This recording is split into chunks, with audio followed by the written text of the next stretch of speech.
figured out how to work this thing. Yeah. Day 1. Rare are travelers on the roads this autumn, and rather than starve, I pressed my last coin in the hand of one who dealt in rumors and shadows. Ravens carried cryptic notes that there was a person, or persons, who was pledging coin for services best left unmentioned in a hamlet I've never heard of. I'm packing to leave immediately. The road to this damned hamlet was a tricky one, both to find and to travel. When it revealed its ruined face, I swore I'd never seen such neglect. Some buildings collapsed, and uncaring residents fidgeting uselessly. I went swiftly to the tavern. Others with similar interest had gathered there, and I was assembled into an expedition. We leave at first light on the morrow. Day 6. As we traveled from the hamlet, an eerie dread grew. We all felt it, but did our best to shrug it off. Sleep was difficult, until Raven, one of my companions, passed me a bitter concoction. The most devout of us, Therion, prayed softly for our safety. Superstitious, but well-intentioned, I suppose.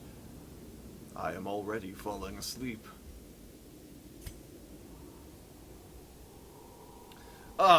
Yeah, I've seen the movie Guyver.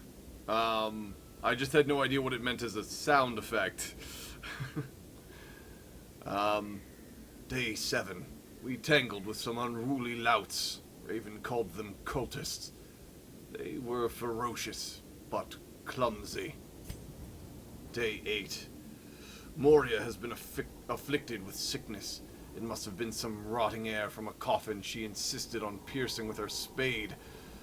As terrible as this place is, I know I will not fall for any trap nor crazed idiot.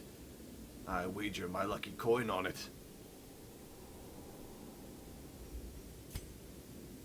My end. I scrawl this, victim of cruel fortune, who took me up on my wager, for I have lost my lucky coin, and now lie helpless as my blood flows swiftly from my ruined body. My fingers are cold. It was no trap, nor raving cultist that sealed my fate. We were ambushed by strange undulating shapes.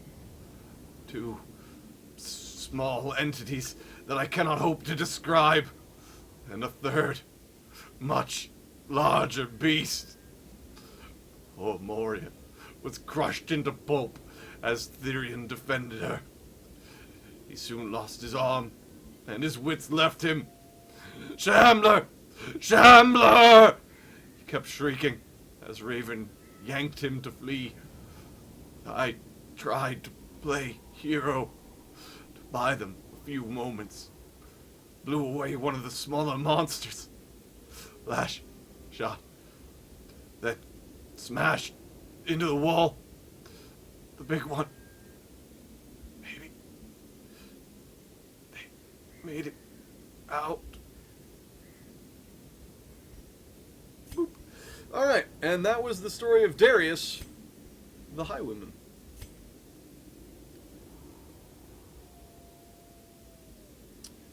Alright. The Blackest of Fates. Our purpose was to desecrate their animalistic shrines and thus disperse the swinefolk, but soon we came across an artifact. This was far beyond the crude fetishes crafted by the pigmen. It looked as if obsidian had been grown and twisted into a dark symbol of worship. It cradled a pulsing red orb, glowing with malevolent light. Cuthbert, Bolian, and I hesitated, but thrice-damned Mizir, driven by crazed impulse, thrust his torch into a hidden receptacle, and thus sealed our fate. In that same instant, we found ourselves in a place of suffocating dark, facing a creature that defies description, whose recollection causes my quill to jump and shudder. It is merciful only. Fragments of our battle remain in my psyche. I see Cuthbert hacking at the quivering appendages of the monster. I recall how a piece of its flesh sloughed off on its own, twisted a cord springing onto Bolin, piercing her stout plate. The occultist, as if to offer himself as tribute, was torn apart by its writhing limbs. The assault was overwhelming, with Cuthbert slain, and as Bolin fell, I was driven by rage. I leapt and drove my axe into the creature's many eyes. Purple ichor splashed my face, and my very soul shook as it bellowed. The only thing I can recall after was falling swiftly into the blackness. I now find myself back in the warrens, among the remains of my companions. My wounds are too severe to allow the completion of my task. Thus, the desecration must resume another time. Curious. There is a ring in my pocket. Where it came from, I cannot begin to guess, though it bears the sigil of the estate's ancestral owner.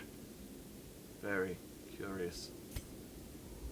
I will return with Cuthbert's banner and Bolin's crossbow, so as to honor them with proper burial. I will leave what is left of the thrice-damned Mizir and his trinkets to the swine folk. Perhaps they will build him a memorial he rightly deserves. Shambler, shambler, shambler, shambler. So, that's another story of a shambler. Is it the One Ring? No.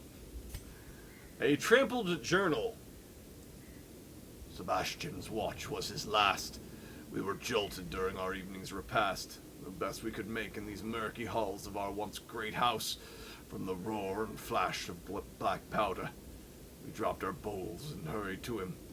All we could find was his spent pistol and a trail of blood leading into the maze of shadows. We press on. We fought in the East Gallery, filled with portraits of our ancient lineage, unerring witness to the slaughter. Al-Hazrad, the fiery heartbeat of our retinue, wrought keen havoc in our enemy's ranks. I keenly feel his absence, even as I remember voiding myself upon seeing his lifeless body fall, blood pouring from his screaming mouth, some cruel knife having rent his lungs to gore. Yet we were victorious, and thus we press on. Hool, dear friend, exemplary warrior, a survivor of the King's Wars and many stories in these halls, met an ignoble end. We were weary, Huel and I, as we searched for sanctuary. Weariness, it appears, has a murderous streak. It blinded him to the mechanism that tripped the spikes which eviscerated him. I held him as his essence slipped away. Another giant fallen in our mad pursuit. I am alone now, wearied but unbowed. I press on. I am become vengeance. All cultists will feel my mace, brigands fear my roar. I am outnumbered, 'tis true. I am starved and half mad. But as long as there's breath in my body, I will press on. I will wreak unbearable agony on those who would seek to despoil my great man's. And now they come. I douse my torch. I do not fear the darkness. This is my house, and woe to the uninvited. And that's a trampled journal. And now, blood-soaked pages torn from a journal. These dark caves drip with an overabundance of humidity, beyond my threshold of comfort. I nearly broke my ankle on rocks, made slick with some ubiquitous slime. The pools stir and slosh with no visible cause, and the shadows beyond the torchlight seem to grow and shrink of their own accord. My fears are confirmed. With our torch doused by Aaron's spray of seawater, we were ambushed. Strange, flesh-like hominids ambushed us in the sudden darkness. The pitch of the torch caught quickly, and I glimpsed scaly appendages swinging crude weapons, glistening and barbed. They didn't last long with our torches rekindled. Alas, one bit me on the neck before I gutted it. The wound stings and tingles strangely. Our psychic told me to keep it clean and covered. The wound is starting to fester, the flesh around it gray and flaking and rigid, almost scale-like. As I write this, my breathing has taken on a hollow timbre and is more labored. My compatriots are laughing and tell me not to worry. It's just the salt mist in the air that pervades these caverns. They are sleeping. I am kept from slumber by a distant stream of whispers, as if carried by the currents and waves of the sea. I have not told them that most of my flesh is sloughed off, revealing a strange silvery membrane. I keep myself covered. They questioned me when I ate the meat raw at campfall, and found my response difficult to understand. I suppose it would be best to explain my condition when they awaken. Then they would be convinced of my urgency to leave and find aid in the hamlet. Hey, Mr. McCrogie, how you doing, buddy? The others are gone. They were victims of malevolent transformation. Their scales had rotted to soft, vulnerable flesh, slowly suffocating without gills. The worst was their eyes, close set and forced to squint through fleshy slits. I shudder recalling the horrific and unclean warmth of their blood as I rinsed my talons. I nearly retched. May death grant them soft mercy. I cannot recall why we ventured on to land. Why did we leave when Mother Ocean provided all we needed beneath her tender waves? I will now return home, back to her embrace.